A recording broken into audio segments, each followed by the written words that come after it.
As you know, the Department of Justice today has announced a critical legal step to hold accountable sanctuary cities that violate federal law and free criminal aliens back into our communities. We can't have that.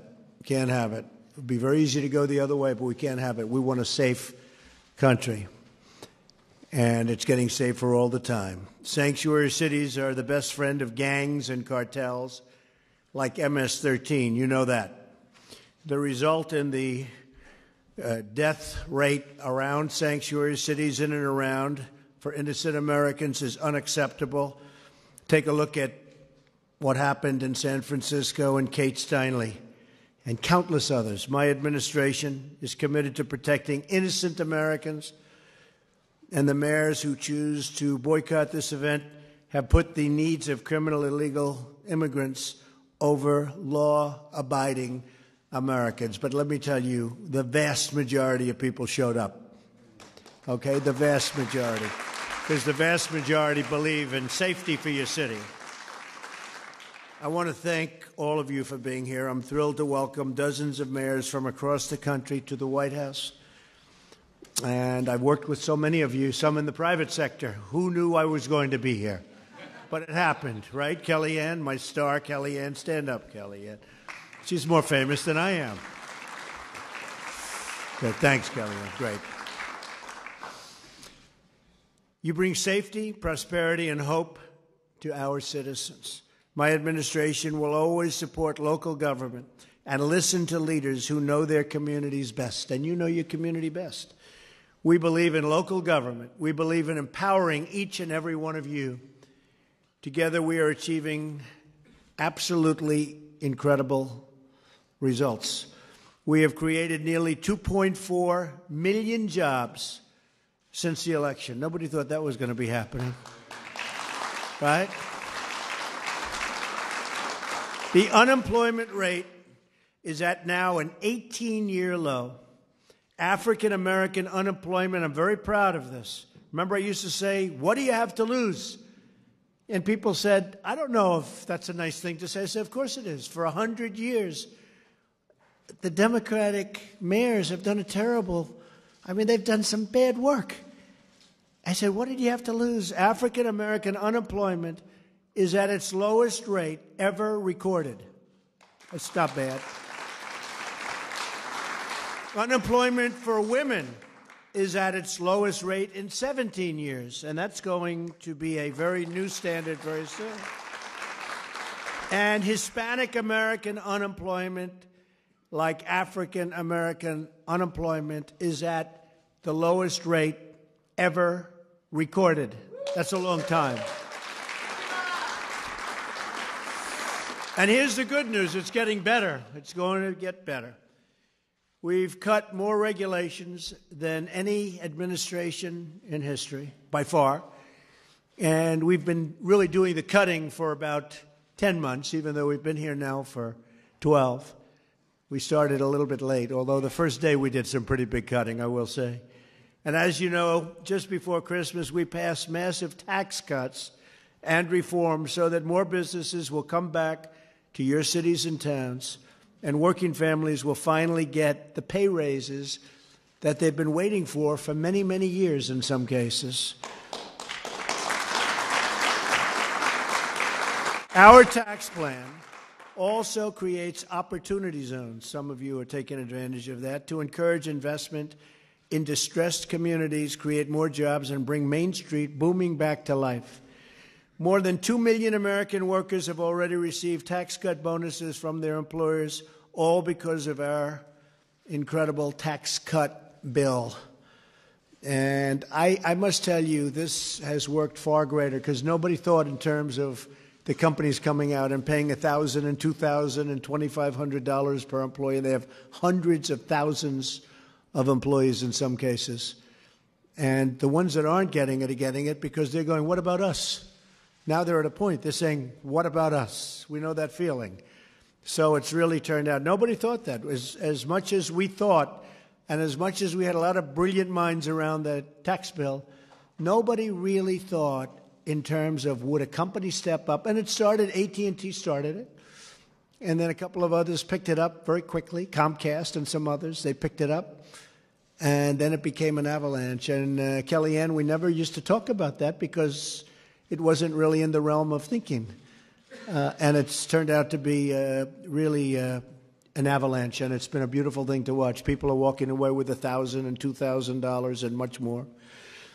We're also working to rebuild our crumbling infrastructure by stimulating a $1 trillion investment, and that'll actually probably end up being about $1.7 trillion.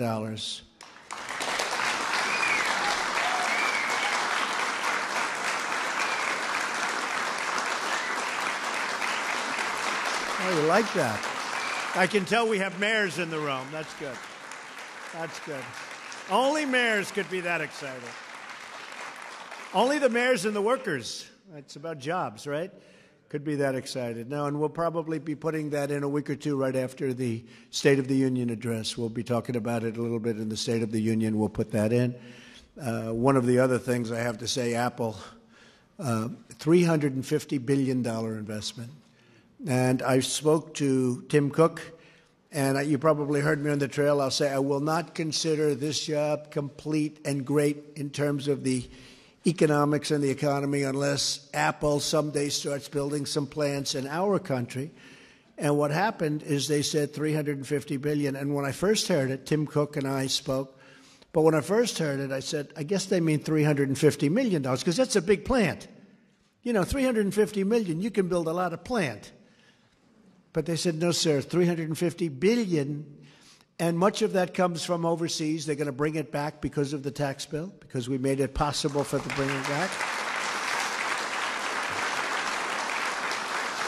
And they're investing a lot of money over and above that, so it's $350 billion and thousands of new jobs. They're going to build an incredible campus. It's going to be something special. But we work with Congress to cut down the approval and permitting process so that it takes no longer than 2 years, instead of, on average, 10 to 12 to 17 years to build a simple road. A road in a certain location, I won't mention the state, although I happen to like the state very much. It's been under approval for 17 years. They've been planning it for 17 years, and it was a straight, nothing road. Now it's got lots of curves because we have to miss the nests and everything else. And curves aren't good on roads. You know, roads are like straight. And it was 17 years ago going to cost virtually nothing, and it ends up being hundreds of millions of dollars. And it was recently completed, and everyone goes, you have to be kidding. So we're going to bring that 10-year process. That's an average. I think it's actually much higher than that. We're going to bring that down to, we say less than 2 years, but I'd like to be able to average about 1 year. And you'll let them know. If we don't want a highway, if we don't want something built, you're going to let them know quickly.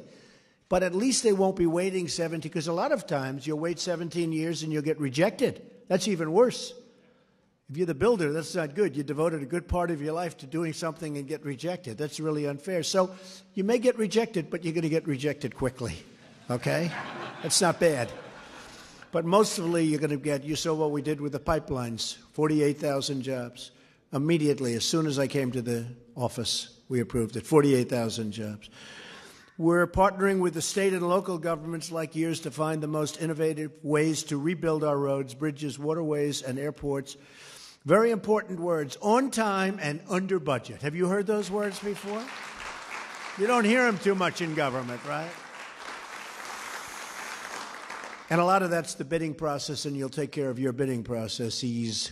But the bidding process is a very big factor in that. Some of the way they bid in cities and states, and I can tell you in our military, I mean, the process, it's not even bidding, really. You give somebody a contract to steal, and we don't want to do that.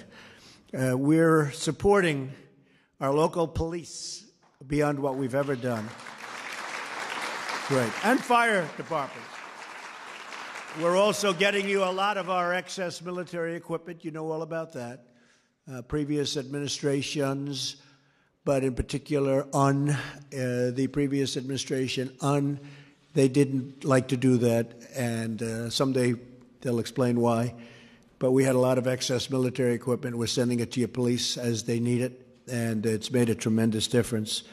We believe every child deserves to live in a safe home, attend a great school, and look forward to an amazing and very, very safe future. So you're getting a lot of equipment. And together, just in summing up, we are restoring pride in the American worker and faith in the American dream. People are dreaming again. It's been a tremendous thing. They're especially dreaming when they open up their 401ks and they see that they're up 44%, okay? And they feel very brilliant about their investment strategy. I told you the story, but I've said it numerous times. I like to tell it about people. They come to me all the time and they say, thank you so much. I'm up 42%, I'm up 48%, I'm up 37%. And my wife or my husband thinks I'm a total genius as an investor. I said, don't worry about it. Just keep it. It's got to. And I will say this. If the wrong person came into this office, you wouldn't only be even, and you wouldn't be up. I think it's now 42.5%, and the market's up again, but 42.5% since election. You would be down 30 to 40%. And that's what was happening. You take a look at your GDP then and take a look at what's happened now. We'll have 3 quarters in a row over 3. We had 3.2. And a lot of people thought it would take 2 or 3 years to get there. And we're going to be hitting 4 soon, and then we're going to be hitting 5s. And you're going to see a big difference. And each point, remember this. So you go up, people say, oh, what's the big deal between 2.5 and 3.5? Well, I'll tell you, you were below 2. You had the slowest recovery in history. Slowest recovery in history. And if you take a look at the average, I think it was 1.7 or 1.8 for 8 years. The 1 point means $2.5 trillion. Think of that. 1 point. 2.5 trillion, and it means 10 million jobs. Other than that, it's not a big deal, okay? But it's literally, it's $2.5 trillion to the country. We've gained in market value in the stock market $8 trillion since Election Day. I mean, that's something that's pretty amazing. $8 trillion, and set every record in doing it. Most days where we had new records, you know, our stock market, I think since election it was 82 or 84 times where we set a new record for the stock market. And it's going to continue, folks, because we have a long way to go. We have actually a lot of regulation cutting to do. And we want regulation. You know better than anybody we need regulation. But you don't need 17 different approvals from 17 different agencies on the same subject. And we're doing that, and it's really been beautiful to watch. But we actually have a long way to go, believe it or not, because we've gotten great credit for regulations. I think the regulations may be almost as important as the tax cuts. And I have some businesses that have called me and they say, we love the tax cuts, we're going to spend a lot of money. But, sir, we think the regulation cutting that you've done might even be more important.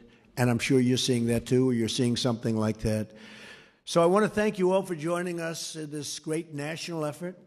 Thank you for your leadership. You truly are great leaders and important leaders. Friendship and partnership, and together we will usher in a very bold new era of peace and prosperity. We're doing great. I'm going to Davos right now to get people to invest in the United States. I'm going to say, come into the United States. You have plenty of money. But I don't think I have to go because they're coming. They're coming at a very, very fast clip. So it's going to be an interesting time. But they're coming back to this country. You saw that we have Chrysler leaving Mexico. We like Mexico. And coming into Michigan. Do we like that? Nobody's seen that in a long time. And we have other major car companies. You saw Toyota and so many others. They're coming back into the United States, and they're building big plants. And that all it means to me is money for our people, lower taxes, and what it really means is jobs. So people have not seen this in decades. And I think in the end, they will never have seen anything like what's happening with our country. So, again, I would like to thank you all. You're very, very important to the future of this country. You've done a fantastic job. So many friends and so many great people, and I know you very well. And thank you very much. And you guys have been fantastic, and I appreciate it very much. Thank you. Thank you all. Have a good time.